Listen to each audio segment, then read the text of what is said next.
กาลครั้งหนึ่งนานมาแล้วในป่าแห่งหนึ่งได้มีสิ่งแปลกประหลาดที่ชอบแอบอยู่ตามพุ่มไม้เพื่อล่าอาหารชายคนหนึ่งพยายามเล่าเรื่องหลอนในป่าให้เพื่อนๆฟังเพื่อเอาใจสาวคนหนึ่งที่มีชื่อว่าลิลลี่แต่ประเด็นเนี่ยคือเธอกลัวเรื่องผีและไม่อยากที่จะฟังต่อส่วนพวกเพื่อนๆบอกว่าเล่าต่อเลยเอาให้จบเขาเล่าต่อว่าป่าที่ผมกำลังเล่าเนี่ยมันคือตำนานในป่าที่เราอยู่ตอนนี้ทำให้ลิลลี่นั้นเลิกลักมองไปด้านหลังเป็นพักๆและชายคนนั้นก็เล่าต่อว่าทันใดนั้นได้มีบางอย่างโผล่ออกมาจากพุ่มไม้โดยที่พวกเขาไม่รู้ว่ามันเนี่ยแอบอยู่ด้านหลังมาตลอดมันเริ่มเอื้อมมือเข้าไปหาพวกเขาอย่างช้าๆมันคือกาชาโดคุโระทันใดนั้นก็ได้มีบางอย่างวิ่งออกมาจากด้านหลังของลิลลี่เธอกรีดลั่นป่าเพราะด้านหลังของเธอมีโครงกระดูกจับเธอและรัดเธอไว้อย่างแน่นแต่นั่นก็เป็นเพียงแค่การแกล้งกันระหว่างของพวกเพื่อนนั่นเองนะครับและพวกเขาก็ได้หัวล้อเฉลยกันออกมาว่าพวกเขาวางแผนที่จะแกล้งเธอไว้อยู่แล้วเพราะเธอเนี่ยกลัวผีทำให้ลิลลี่ถึงก็ต้องถอนหายใจและบอกว่าอย่าแกล้งแบบนี้อีกนะฉันเนี่ยกลัวไม่ชอบเลยแล้วก็ได้ตีขาเบาๆไปที่เพื่อนคนที่แกล้งและพูดว่าไอ้บ้าเอ้ยเล่นบ้าอะไรของแกเนี่ยเมื่อทุกคนกำลังสนุกสนานพวกเขาไม่ได้รู้เลยว่าเสียงกรี๊ดนั้นได้เรียกบางสิ่งบางอย่างเข้ามาแล้วแววตาคู่หนึ่งกำลังจับจ้องกลุ่มนี้อยู่เสียงสั่นสะเทือนดังขึ้นใกล้ๆเหมือนกับสัตว์ขนาดใหญ่เดินเข้ามาและเมื่อมันเผยตัวออกมามันไม่ใช่สัตว์แต่มันเป็นกาชาโดคุโระ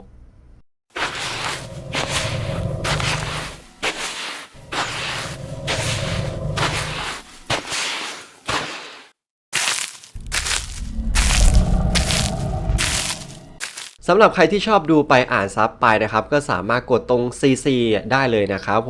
ผมเนี่ยได้ทำซับไว้ในนั้นให้แล้วนะครับกาชาคาดูโระหรือ SCP-2863 เนี่ยเป็นสิ่งมีชีวิตที่น่ากลัวในประเทศญี่ปุ่นนะครับแต่ทางองค์กร SCP เนี่ยได้ตั้งชื่อมันว่า SCP-2863 โครงกระดูกจอมเขมือบนั่นเองนะครับ SCP-2863 เนี่ยมันไม่ได้มีอยู่แค่ตัวเดียวนะครับแต่มันเนี่ยอยู่กันเป็นกลุ่มหลายตัวจำนวนของมันเนี่ยมีมากเท่ากับประมาณเมืองหนึ่งเลยเขาบอกว่าลักษณะของมันเนี่ยจะเหมือนกับโครงกระดูกของมนุษย์ยักษ์โดยความสูงของมันเนี่ยจะอยู่ที่ประมาณ30 เมตรโดยทางองค์กรเนี่ยบอกว่าเจ้า SCP-2863 เนี่ยจะออกหากินในช่วงหลังดวงอาทิตย์ตกดินนะครับการเคลื่อนไหวของมันเนี่ยจะเงียบมากถึงแม้ว่าตัวมันเนี่ยจะใหญ่มากแค่ไหนก็ตามและมันก็ไม่ได้เหมือนกับในหนังนะที่แบบว่าจับคนมาเนี่ยแล้วค่อยๆอ้าปากเข้าไปให้มีเวลาในการคิดอะไรอย่างนี้นะเขาบอกว่าถ้ามันจับได้แล้วเนี่ยมันจะยัดใส่ปากโดยทันทีเลยอาหารของมันเนี่ยไม่ใช่ส่วนของเนื้อนะครับแต่มันเนี่ยจะกัดให้เลือดออกมาสารอาหารของมันเนี่ยก็คือเลือดนั่นเองโดยที่อาหารตรงนั้นเนี่ยจะเข้าไปในกระดูกของมันโดยตรงเลยนะครับเพราะพวกมันเนี่ยไม่มีระบบย่อยอาหารนั่นเอง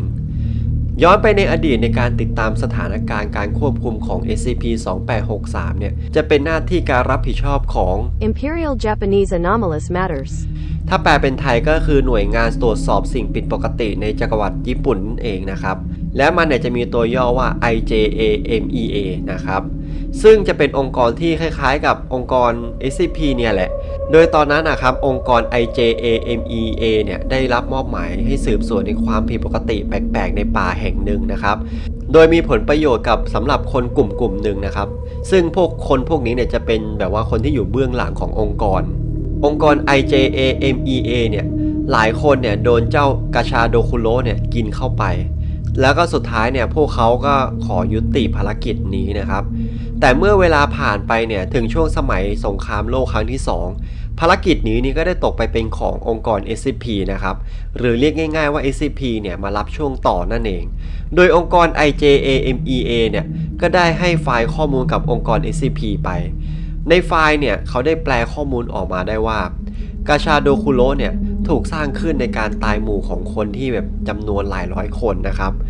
มันจะเกิดขึ้นมาใหม่เนี่ยเรื่อยๆถึงบางตัวเนี่ยจะสลายไปแล้วก็ตามนะแต่ก็นั่นแหละต้องใช้เวลาเป็นศตวรรษเลยนะกว่าตัวหนึ่งเนี่ยจะสลายหายไปในไฟล์ได้บอกต่อว่า อาวุธธรรมดาเนี่ยไม่ว่าจะเป็นพวกปืนนิวเคลียร์หรืออะไรก็ตามเนี่ยทำอะไรมันไม่ได้เลยต่อให้มีอาวุธดีขนาดไหนก็หยุดมันไม่อยู่มีเพียงสิ่งเดียวนะครับที่ไม่คิดว่าจะเป็นอาวุธที่หยุดมันได้นั่นก็คือแสงสว่างไม่ว่าจะเป็นแสงสว่างจากหลอดไฟหรือแสงสว่างจากธรรมชาติก็คือได้หมดและถ้าถามว่ามันอยู่แต่ในป่าเหรอแน่นอนแหละไม่เสมอไปเมื่อเขาย้อนหาข้อมูลต่อเนี่ยทำให้พบว่าในปี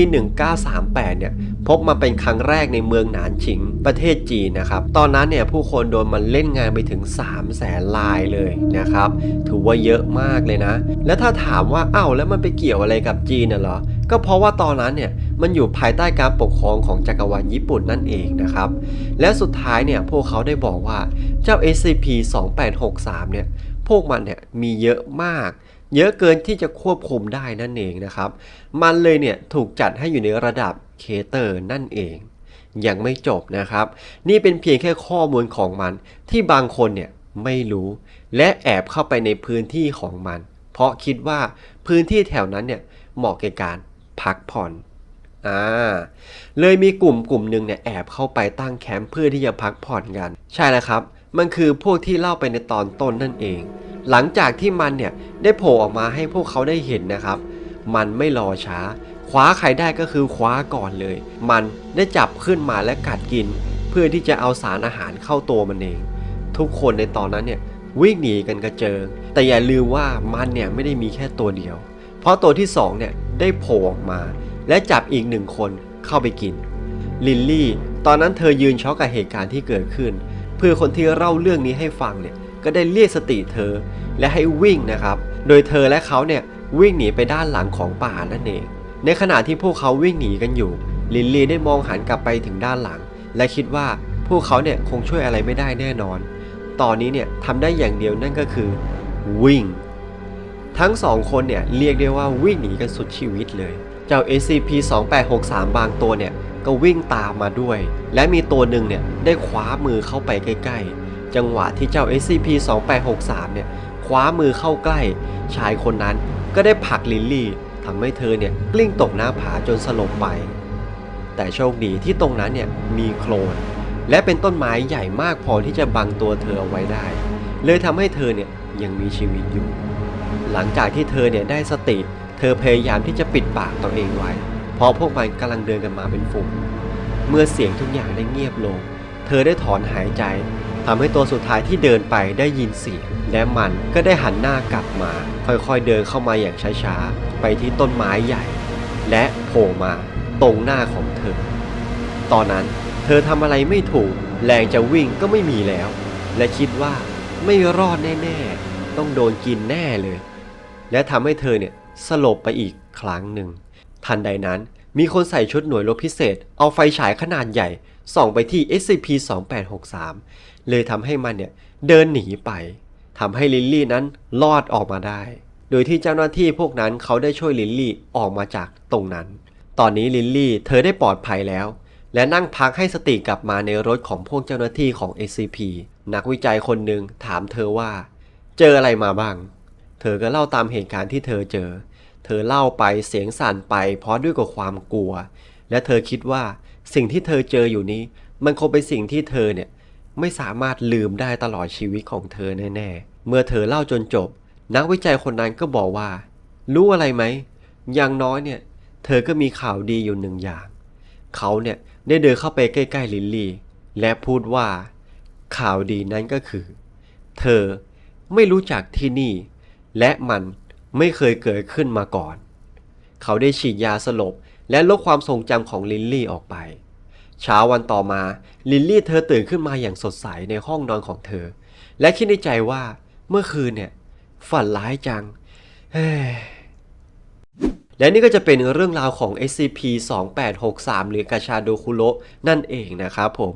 ส่วนใครที่ชอบการอ่านซับไปดูไปเนี่ยก็สามารถกดตรง CC กันได้เลยนะครับผมได้ทำซับไว้ให้ในนั้นแล้วนะครับผมโอเคครับผมก็มารอดูกันว่าตอนต่อไปเนี่ยจะเป็น SCP ตัวไหนกันอีกสำหรับวันนี้ต้องขอตัวไปก่อนสวัสดีครับ